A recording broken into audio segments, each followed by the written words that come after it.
When you do high-stakes work with a large-scale impact, it can be tempting as a leader to do things the way they've always been done. Why rock the boat? But effective leadership doesn't come from delegating work along the same old lines, but giving people the autonomy to tackle problems without seeking permission. Hello, I'm Sally Aneri, and welcome to Fearless Forward, the podcast that asks leaders how they face their fears. Today I'm in conversation with a woman whose work plays a vital role in shaping the UK's economic landscape. Kate Davies is a statistician and senior civil servant at the UK Government's Office for National Statistics. She's currently its Director of Business Surveys, overseeing the design and operation of the systems that deliver much of the data we rely on to understand how the economy is really doing, from retail sales to business investment, from company turnover to employment levels. Kate joined the ONS nearly 25 years ago and has led or contributed to many of its biggest programs, managing complex transitions in data collection and bringing methodological rigor to massive operational systems. Projects like improving the quality of economic indicators, modernising business surveys, and reshaping the way the UK measures foreign direct investment. While that may all sound rather technical, leadership in any organisation demands a wide range of skills, and Kate's work goes way beyond what some outsiders might see as mere number crunching. Delivering the timely and reliable data that informs government policy, business decisions, and public understanding is a complex management task, involving effective cooperation with multiple stakeholders, including other government departments, economists, analysts, and businesses. In our conversation today, we explore how Kate has navigated the uncertainties and unseen pressures of public service and what it means to lead with both intellectual discipline and human insight.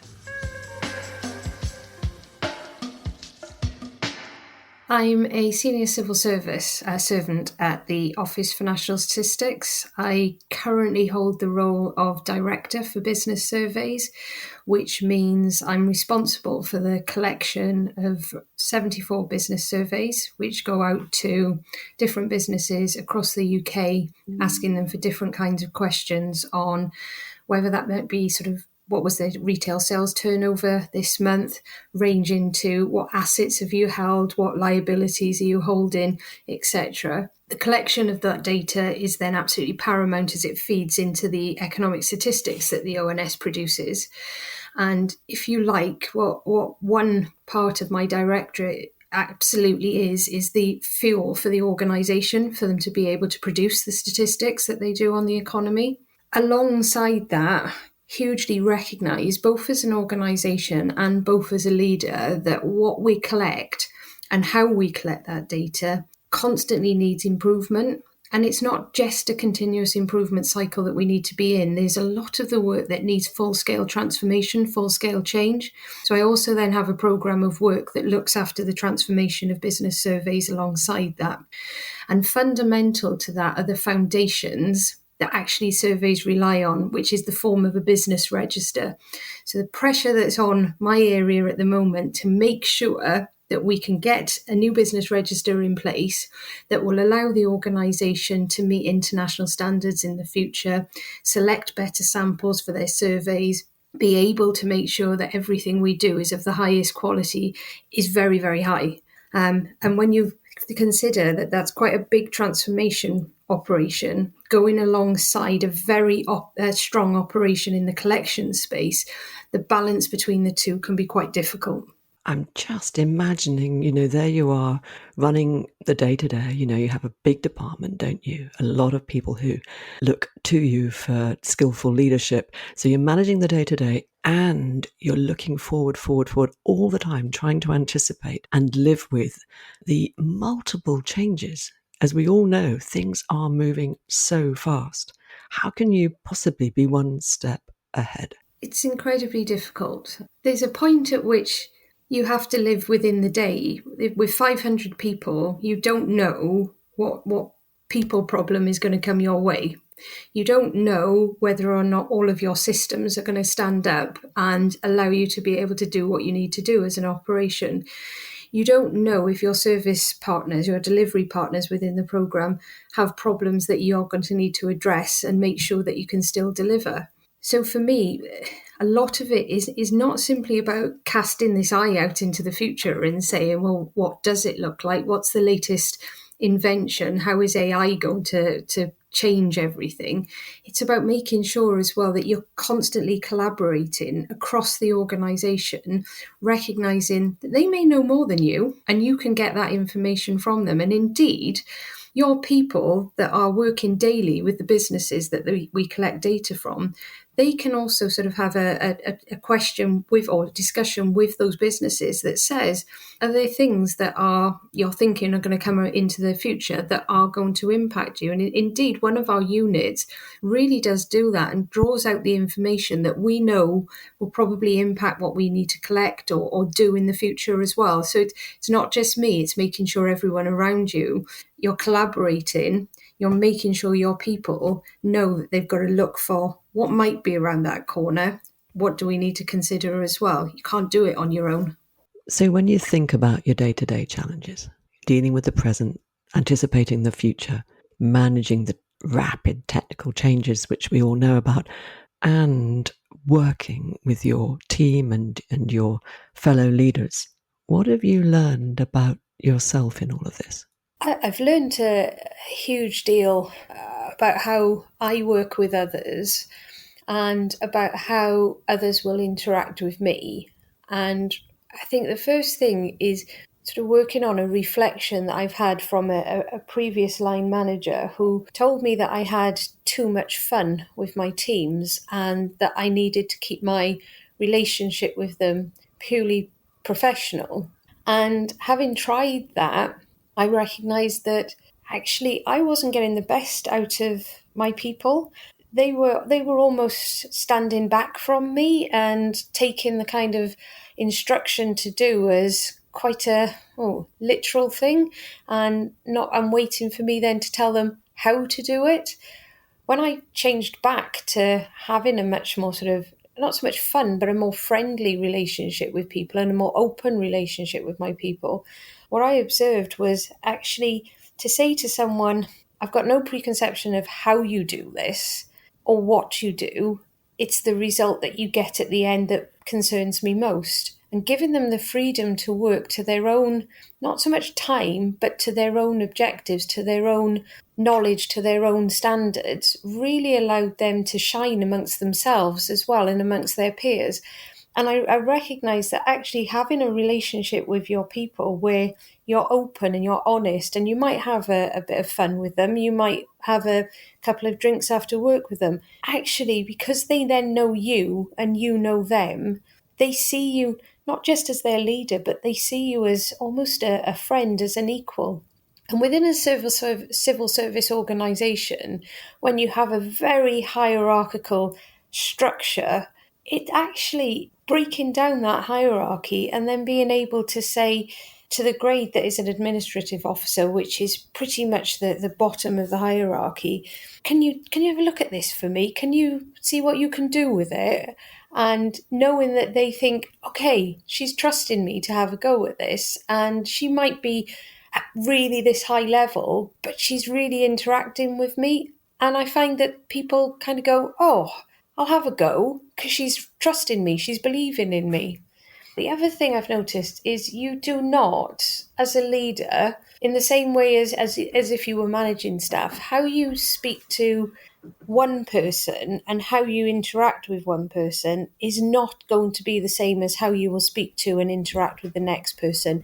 You have to vary your style. You have to make sure that you're not treating people equally or the same to be able to treat them with equality. You have to vary it. You have to make sure that you are not just one person. You can be multiple things to multiple people at the same time. I did a course a while back, which is the Major Projects Leadership Academy that is run by Oxford University. We were sat within one of the modules of this, and the leader of the day put up a picture, and it showed this hierarchical conversation playing out. So person at the top asks person underneath them the question, who then asks the person underneath, and so on, until it gets to where the real information is held. But then instead of that information just feeding straight back up to the top, it goes all the way back up the chain. And what you tend to find, or I've certainly found, is that message changes. It's almost like a game of Chinese whispers. As it gets to the top, the message is never the same. But if you know who all holds the information and you can go direct to that person, you will get so much more benefit out of it, so much more value out of it. Not just getting the right information, but you can strike that relationship with somebody and again go back to showing, oh, they trust me, they believe in me here. They've opened a door that was never really there, but they've opened a door that allows me to go and speak to them when I want to speak to them. Do you know what I love about this is that it kind of drives a cart and horses through most people's perceptions of what a hierarchy is. Whether it be a hierarchy or whether it be a holacracy, in the end, we're working with people. And the structure of an organization may be there perhaps historically, or for whatever reason, the structure is there, the positions are there, people recognize who's doing what.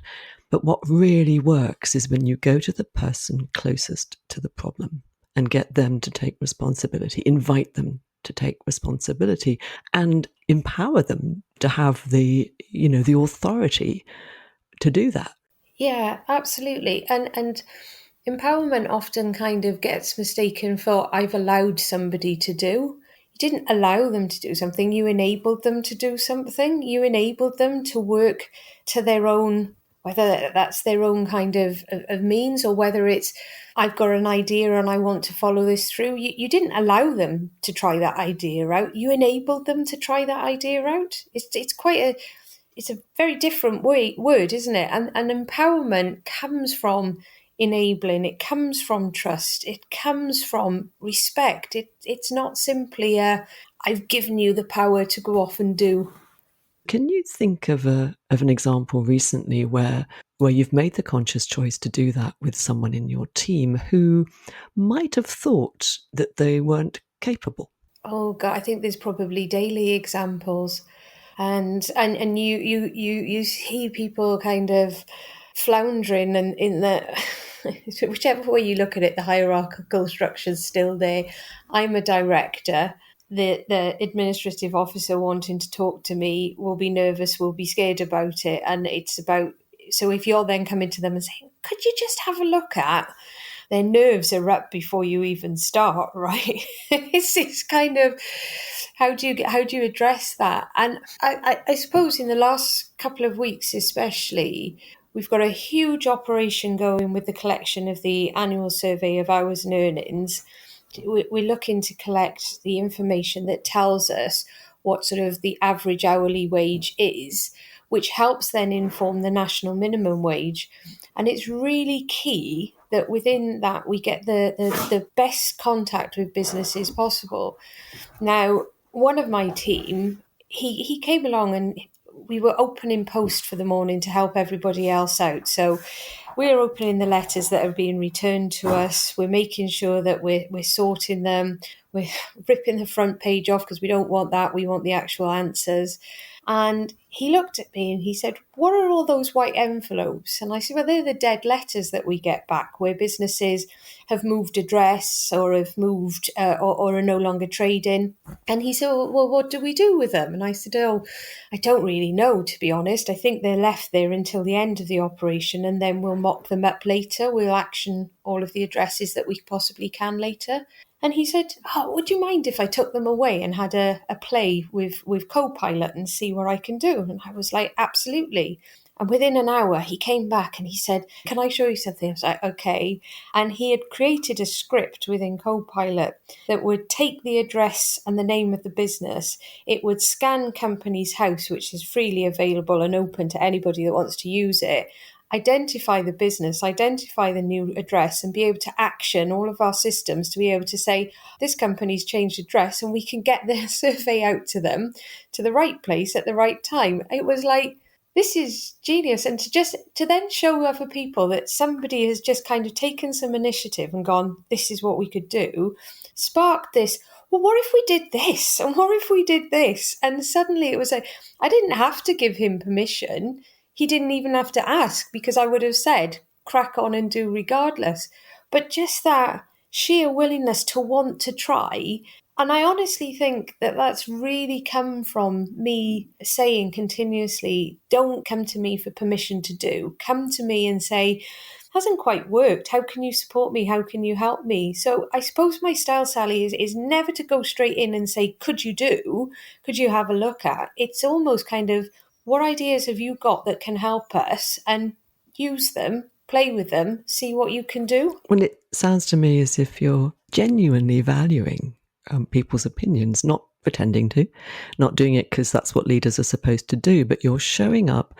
First of all, you showed up in that room. You didn't have to go to that room, did you, with all of those piles of white envelopes? But you went in there, which meant that you had the conversation, you listened, and you're not giving permission directly, but you're creating an environment, aren't you? You're creating a culture, if you like, over time that makes that completely normal, completely normalizes that people jump in with an idea or two, which in another culture, another environment, they might not. I think that's absolutely right, and it's an interesting one when the post comes in for Ash. I mean, we count it by number of crates, and one day they were 47 crates. The next day they would be 8 crates. And the way I see it is, I can't do some of the work that others do within processing that survey. What I can do is take some of the strain off of them and open those returns and actually get them ready to be scanned into the system, to be coded, to be processed, for the errors in them to be cleaned up, etc. So all of those latter jobs I can't do, but I can open the post for them and it saves somebody else an hour of their time. And it's an hour that I'm willing to give up. One, because I'm happy to, but two, because I really feel it shows that we're all in this together as a team. Regardless of what the job is, how we can help is how we can help. We need to get on and do what we can to help. I think perhaps we're getting a clear picture of your style here, Kate, and it's probably fairly obvious why you're doing this, but just spell it out for me. Why do you take an hour out of your incredibly busy and demanding day to do this? What's in it for you overall from the point of view of time, for example? A number of things that come to mind. I mean, firstly, I've taken on a directorate where the culture is very much, this is how we've always done something, so this is how we're always going to do.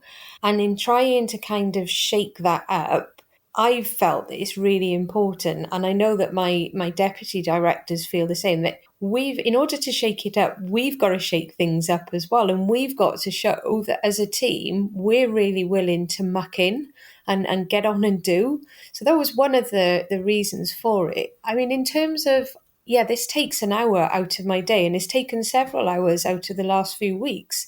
I feel that it's an hour well spent. Not only have we got a really clever solution to our dead letters out of it, but we've also ended up, or I've ended up certainly being able to build relationships with people that I wouldn't see ordinarily because they are shut away in this room. And I've got to know them. I've got to know what they enjoy about their jobs. I've got to know what they would change and again, crack on and change it. So it's helped me build more relationships with the people. And when it comes to time, it's like an investment, isn't it? What you put in, you'll get back. If you play it right, what you put in will get back. And that hour has been, or those hours have been incredibly valuable and have given me much more back than sitting there trying to plow through emails, which I could probably get my personal assistant to answer a few of them for me anyway, or to sort of weed out what's the really important emails, focus on those, leave the less important ones to a later date. So it's about balance then. It's absolutely about balance. And I love what you just said about shaking up culture, because it's not about writing a new mission statement, identifying your values and pinning them on the wall, although that can be helpful for sure. Sets a clear direction, right, and a clear intention for any organisation. And yet, that is never enough. What I'm hearing is what you do is you're shaking it up by modelling those values, by living them, and people see that and they respond to it. Everyone can see when someone's just kind of, talking the talk. What you're doing is walking it. I'd like to think so. And I think actually I'm walking it, and I'm talking about it. But if I wanted to impose a mission statement on teams, that becomes my mission statement. It's not theirs. It's not something that they feel that they can own and something that they can identify with. So it has to come from everyone's perspective, doesn't it? You have to, in order to get the best, you're going to have to involve other people. It can't just be you. And I suppose as well, there's something there about shaking up a culture. You're shaking it up not because you want to, but because you know in order to move forward, you've got to do things differently. So whilst there might be a fear of change, if you like, you've got to show that actually change can be good and change can be meaningful. And if we've got to continuously improve these surveys, then guess what? That's going to mean change. So we've got to get to grips with being able to do it and actually, I mean, in a way, I suppose, celebrate it rather than fear it. Indeed. And I was just thinking, in all of the success that you've been describing, when I talk about success, I mean the day-to-day successes, which are so important and valuable. In amongst all of that, inevitably, there's fear of change, as you identify. And I wonder if you can pinpoint, speaking for yourself, in all of this, what you're most afraid of. I think that's a really difficult question to answer. I'd like to say spiders, but that's not the answer you're looking for.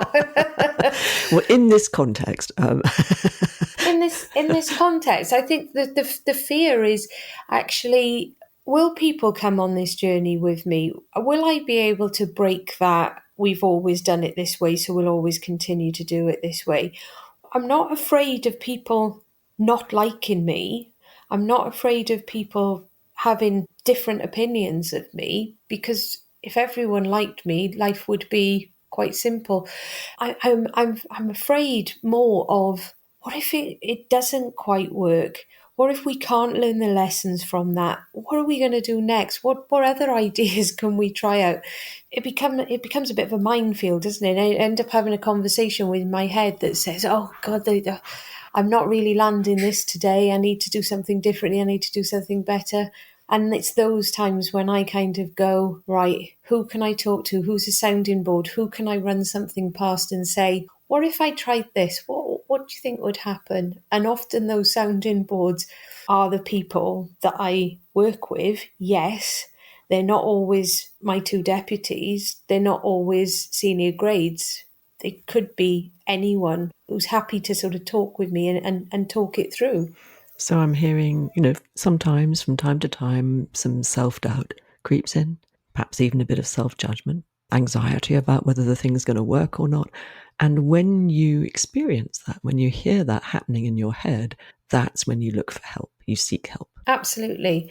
And, imposter syndrome, it hits us all, I would hope, at some point. In fact, I was told once, if you didn't suffer with some form of imposter syndrome at some point in your career, then you're a narcissist. I thought that was quite harsh, but it's kind of like sort of stuck with me. I think if you went through life, whether it's in work or whether it's at home, always thinking, this is the right thing to do, this is right, this is right, this is right, then it's just not, I just don't see how it can work. I think if you're not doubting that you're doing something right, or that you've gone down the right track, and reflecting on it, I just don't see how it just becomes you, doesn't it? You're there, and it's what Kate says is what we're going to do. It's Kate's vision, it's Kate's idea, it's Kate's this, and again, people don't own it. Then they see it as yours.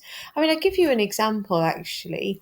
In order to get a piece of work back on track, it's called the Statistical Business Register, and how do I get people to see that what I need them to deliver is? And so I set about saying, this is what I want. This is what I want us to be able to achieve in this kind of time scale. How we get there, I'm not too bothered about, but this is what I need by this date. And that became Kate's vision. I was like, it's not my vision. I've asked you to rewrite it as well and to pull it about and to say what actually can be achieved. That's my aspiration. What can you get? And I reflected afterwards, it would have been so much easier to sit down and say, right, what together, what is the art of the possible by this March deadline that we've got? What do we think we can achieve? How can we stretch that? What's the stretch target that we can get to? And it would never have been Kate's vision. And then in addition to that, I set up a regular weekly call, which we use as a sort of progress, barriers, blockers. It's only half an hour. It's the senior team running this project together, coming into the call. Where have we got to? What do we need to unblock? And so on. And it got named Kate's meeting. It's like, again, it's not my meeting. It's for all of us. But just because I've put it in. And it's that, did I do the right thing? Because actually, they just, I swear they think they just need to come and tell me, oh God, everything's going brilliantly. Everything's absolutely fine. There are no blockers, blah, blah, blah. So one week I just rocked up and said, okay, I've got a blocker myself, guys, and this is it, help. And everyone just went, oh, okay, change. And that's how it changes, not by telling people, but by rocking up, as you said, and doing something that makes it so clear what your intention is. Your intention is to shake things up. And yet you're doing that in how you're showing up, how you're talking, how you're listening, not by telling them. Absolutely. And understandably, as we've already identified, some self-doubt, some self-judgment, imposter syndrome creeps in, as it does for every human being at any point. And what you're doing is you're listening to that. You're listening to it and you're using it.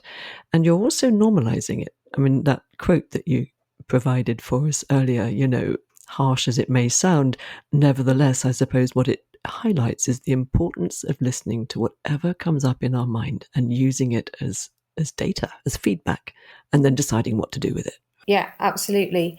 And, the feedback you can give yourself is highly valuable. The feedback you can get from others is even more valuable, even if it's down to, when you said, I think it got interpreted as, and if you've opened the doors that people will actually give you that without you having to invite them to give you that feedback, then I personally feel that you've got yourself into a really good position as a leader, because that feedback is not transactional. It's not you asking for it. It's become part of you and how people work with you.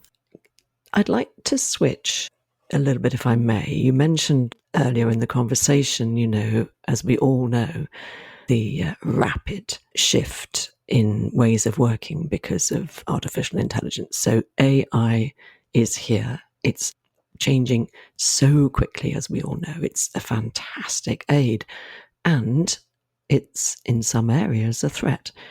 I'm wondering, in the Office of National Statistics, how are you working with this? What do you see as your future as an organisation with AI on board? I can't see a future where the organisation is not using artificial intelligence. I also can't see a future where it's not a case of artificial intelligence working alongside the human so that you get the best out of both. And I'll give you an example for why, and this is quite a few years old, but I was having a very interesting conversation with our head of digital services at the time. And he said to me, well, you don't need to be able to edit this data.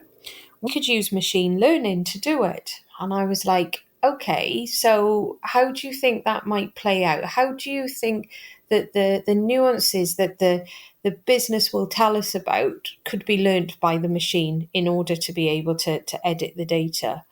Well, I'm not sure, but if we keep training the model, we'll get there, he said. And I was like, okay. I said, out of interest, could the model actually learn whether or not that warehouse over there had a fire and therefore that's why that business's turnover was zero? Hypothetical conversation at this point, mind. He said, I don't think it ever could. He said, in which case you'd have to look at machine learning alongside some human intervention to get there. And we were having this conversation back in 2018.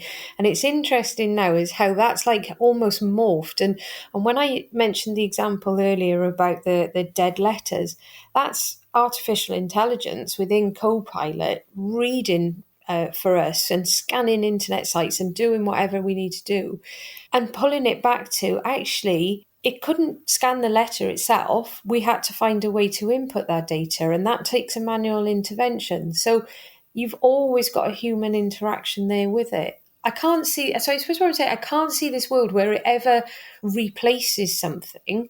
I can see a world where it absolutely benefits and in more than one way. I think there's huge efficiencies to be had through the use of it. I think there's gains in quality. I think there's gains that are, it can give you far better sort of communications that you can use, but you're never going to take away that human interaction that needs to sit alongside it. In the transformation that you're going through at the moment, I'm imagining AI as a component of that. Absolutely. And we've recently created a large language model alongside our data science campus, which replaces a very old coding system that we had.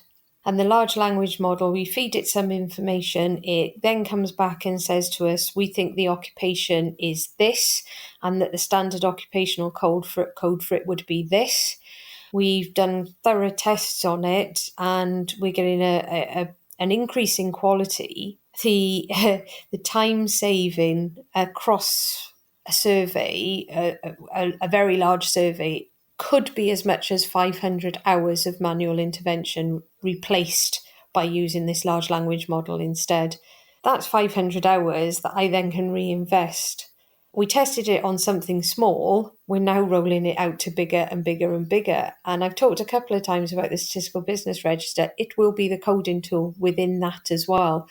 And not only that, the Data Science Campus have presented it to a number of different conferences of statisticians from all over the world, different national statistics institutes, and they've all been kind of intrigued and wanting to know more and how can they adopt it and how can they even write their own. And you think, actually, seed of an idea has just turned, so, it's almost viral now because people are coming to us and saying, how did you do it? Can we buy it off you? Could we do this? Etc. Because it's working. People can see it's working. Because it's working. And do you anticipate that this advance, this in your way of working, is going to replace any jobs? Do you think it's going to be necessary to reduce your headcount? Or can it be allowed simply to work alongside and improve the way things are done? I think that's quite a journey that we need to go on with it. So in the first instance, key for me of embedding this tool was I do not necessarily have a budget that allows me to invest in more people. So I have to find ways which I can invest in technology that helps me to reduce the pressure that's on people to begin with. So that was part of the remit for me for doing it. But then what I recognise is as we move forward and as we transform all of the systems that we're using, actually how we do things is going to change. And I can't see a time whereby we will, in 10 years' time, I'll still be at 500 people. I don't think that is the case. I think in 10 years' time, there will be a reduction. But in the same way, in a year's time, I would hope to see that the investment that we've put in, those 500 hours, has actually said, I don't need 100% capacity of what I had last year. I could probably reduce to maybe 95 and then take yourself on a road whereby it is going to reduce, but it's never going to replace. Yes, and what I heard you say is that it's about relieving pressure. So making your case to the budget holders that people are being stretched too thin, having to do too much with too little. And this is a way of improving the quality of work. Absolutely. It's not about replacement, it's about quality first. How do you improve quality? What are the additional benefits that come with that? If a benefit is a reduction in manual intervention, a saving in people, then fantastic. Let's bank that and look how best we use it. What we shouldn't be doing, in my view, is saying back to the budget holder, I've saved you two people here. Would you like them back? I need to work out firstly, how do I reinvest that? How do I make the best out of it? And then continue to look for other means that is going to provide that. And when I get to a point where I'm saying, actually, I've got enough people here now that the operation is running really smoothly, I don't need to fill all of those vacancies that I might be carrying. That's the point at which I'll give up people. I'll give up the vacancies rather than the people. And in doing that, you're putting people first.